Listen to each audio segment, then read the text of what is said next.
My biggest concern is we've got to figure out sex trafficking. We have to figure out what our kids are being exposed to and how easy it is for a teenager to get really caught up in sending inappropriate pictures and then being blackmailed. So I fully understand that there is a concern there. But when we aren't being part of the solution or being communicated what the solution is, it does open us up to feeling like we're all being victimized without being part of the solution.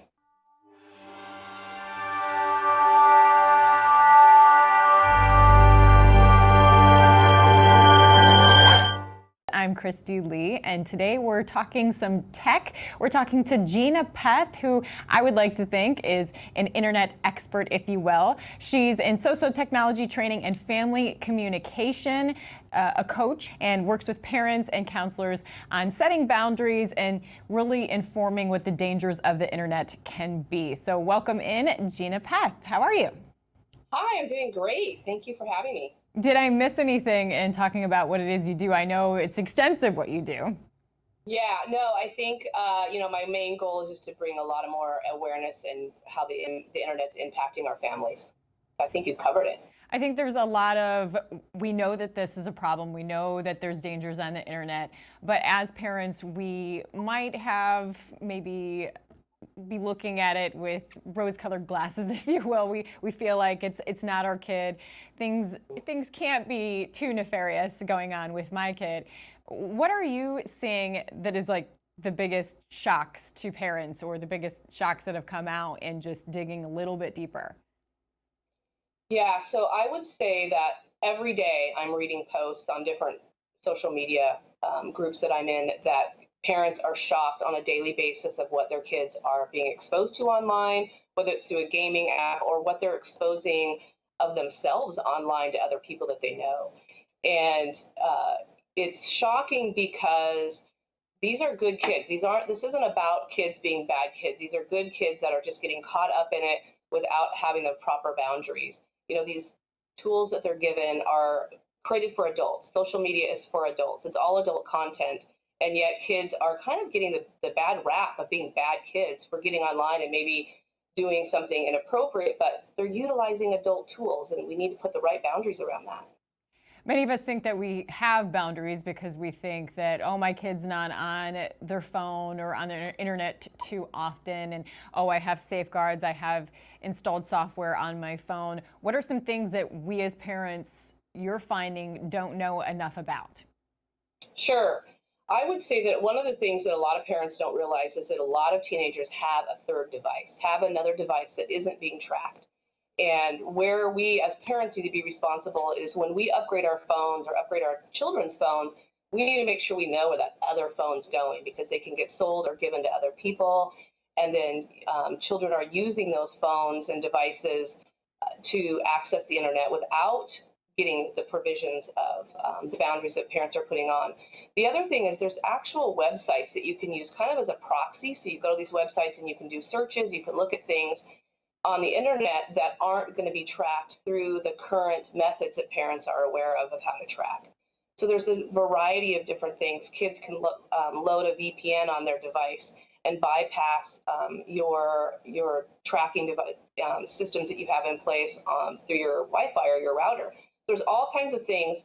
Kids approach technology with curiosity. We approach, as parents, technology with what do we need to get the job done, right? We're not going to be exploring as much. And so a lot of teenagers are really out there exploring and getting onto things that they're not ready to see. So it really comes down to we simply don't know what we don't know when it comes to that. And another thing that we talked about is that there is a lot of sexual content on devices that kids can have access to. And you talked a little bit about the trauma response that can make in a child, particularly in teens, that we might misidentify as just like, oh, they're just being a teen.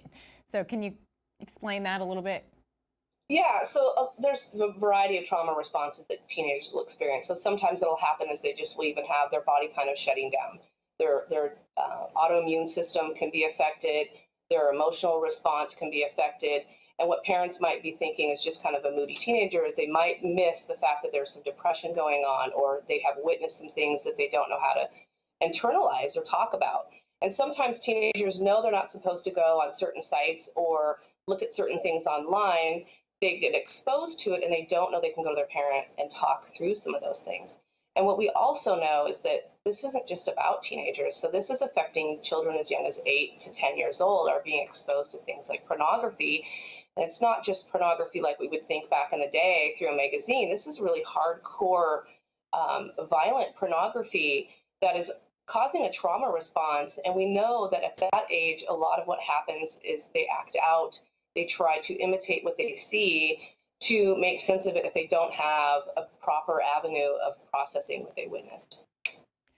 I know you work with parents and therapists. What's one of the most challenging or most shocking cases that you've seen happen with this as a problem? There's a lot, so it's hard to pick what's the most shocking. I have worked with and talked with parents and read about different situations. So there's teenagers that have exposed themselves online, and then they're being harassed. They're being blackmailed into providing Apple gift cards, or they're going to be exposed further on the internet. There's all kinds of inappropriate things in that realm as well.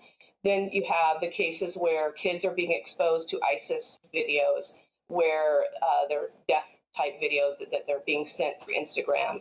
There's a really well-known story about a child who was able to get drugs sent to his home through social media and then overdosed. So it's a huge gamut of responses that are going on with these kids. There's also stories and information out there of children either doing self-harm live on video or sending pictures of them doing self-harm, and also suicide attempts live on video. So it's so bad that I don't think parents have the ability to just even emotionally understand what's happening. So you have some parents that are overly helicoptering their children, and then you have parents that are kind of burying their head because it's just also overwhelming. Right, and it's just like there's this pressure that, well, their friends' parents are letting them do it. I don't want to be too overwhelming. So there's almost that outside pressure to just kind of go with the flow. And let's face it, many of us are so busy that we don't even have the time to maybe recognize these warning signs, correct? Yeah, and I think even parents that do recognize the warning signs don't know how to approach it. Because what's happened is they go in some of these Facebook groups and parents will jump in and they'll say, well, take the device away or shut them down. Well, if you have a depressed child who's utilizing a device to really have the only social connection and you cut them fully off, you're going to have a trauma response. You're going to have a child who could start doing self-harm, run away, want to commit suicide, have a completely nervous breakdown. And I'm hearing about this constantly. I've talked with many parents that want to know how to manage this. And then the difficulty is, where do you go to get help? Because you don't know if you can trust. We have such an issue right now of who do we trust to tell about what's going on with our children, because we know that over the age of 13 in most states and even in Canada, we don't know where the therapy lies in what we can and can't share and what our kids can and can't share to even therapists.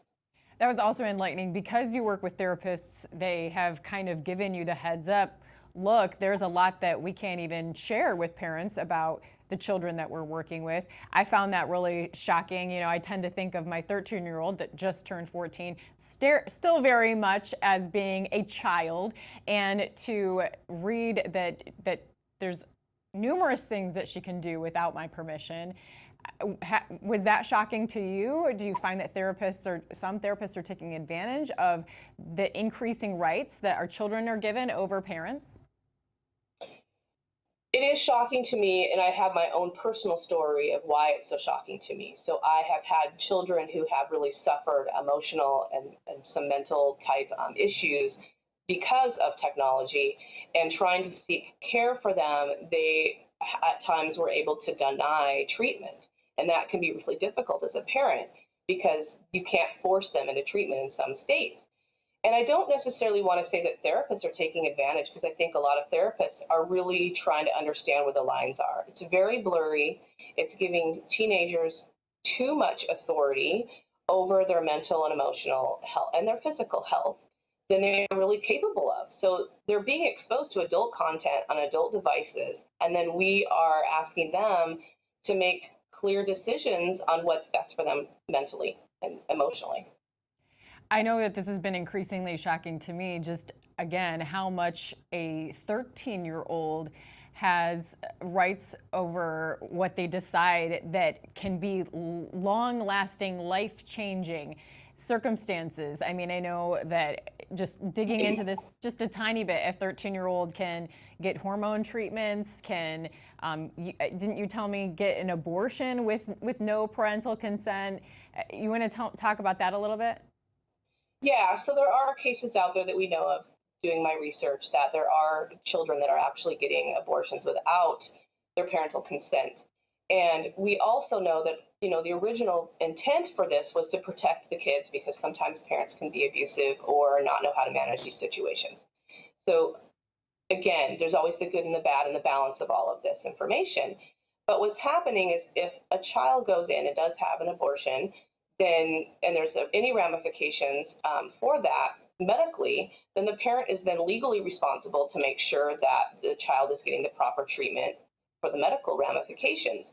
And that can be very devastating and traumatic for the whole family. So sometimes the balance of intent and the balance of really helping navigate this can be extremely difficult for families. And on one hand, you're trying to protect the children and giving them the availability, but on the other hand, if it backfires, then the trauma could even be deeper for the child.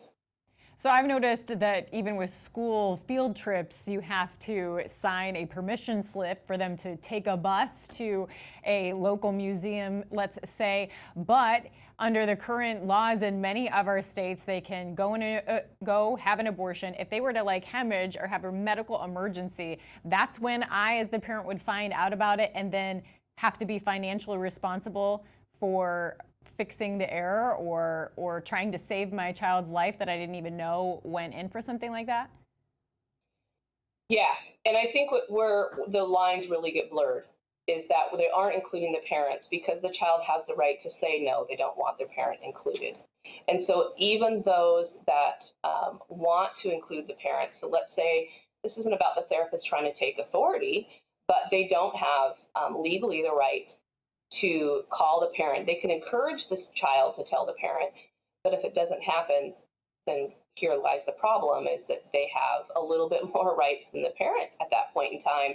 And yet we know that a 13-year-old is going through a hormonal bath and might not be able to fully function in making those decisions, and their brains aren't fully developed. So it's just a really fine line that we as parents need to figure out how to manage. And that's where what I teach in some of my technology training is just even the awareness of get ahead of this before the game, become aware so that you know what you're walking into before your teenager's 13. And so you're able to come in and coach parents on how to have these important conversations with kids and also the appropriate ways to set up those boundaries? Yes. Yeah. Okay, great. Go ahead. I was just going to mention coming out of a pandemic and having kids locked down and many doing virtual school. I know just personally, my kids were starving for social interaction and we're on a lot of these games I didn't understand. And it became a bit scary to the point that like, who is this person? We'll do a FaceTime with this person so I can make sure that this little girl is in fact a little girl. Since we are like under threat of a potential another lockdown, what are some things that we need to be aware of in terms of the kids starving for this social interaction online and the dangers of that, just like on Discord and Roblox and all these other games I don't even know about? Yeah, I would say that we really need to take into consideration more involvement. If we truly were to have to go in another lockdown, the parents really need to be way more aware, way understanding about what's happening behind the screen because there is so much going on and there's so many layers of technology. There's so many different platforms, operating systems. To be able to track all of that and manage it is really overcoming for a parent. So the best options really are to try to reduce the amount of technology that they're utilizing so that you can focus on certain areas and be really purposeful. And what I mean by that, for purposeful, like in our household, is when you're playing with people that you know and that we have met, whether it's like you're saying, do a video chat so that we know that they're a real person, or people that they know from their own neighborhood. And that parents really need to be more aware what's on the screen. So we have our child playing on the main TV and not in their room, not being isolated. Okay, I think you made a great point. Awareness is the first step, that we at least know about these dangers, know how it can all conglomerate into other concerns.